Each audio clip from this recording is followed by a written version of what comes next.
I irritation cause చేసే common ingredients ఏంటి?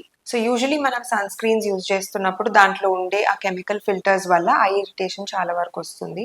Alcohol డెనాడ్ అనేసి ఒక ఇంగ్రీడియంట్ ఉంటుంది, అంటే ఆల్కహాల్ బేస్ క్రీమ్స్ లో జనరల్ గా ఉంటుంది అనమాట. సో దీని వల్ల కూడా ఐ ఇరిటేషన్ రావచ్చు.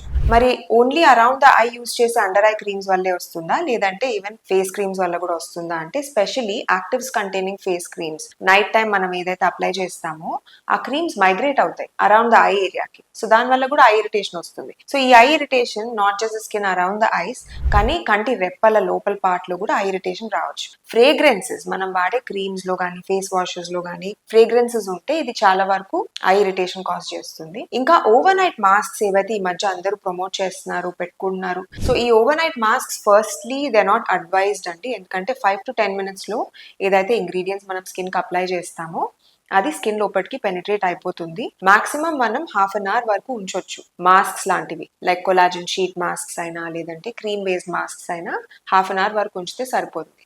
ఓవర్ నైట్ పెట్టుకున్నప్పుడు ఏమవుతుంది అంటే మైగ్రేట్ అయ్యేసి ఐ ఇరిటేషన్ కాజ్ చేస్తుంది. కొంతమందికి స్టైల్స్ కూడా వస్తున్నాయి. సో దీన్ని అవాయిడ్ చేద్దాం.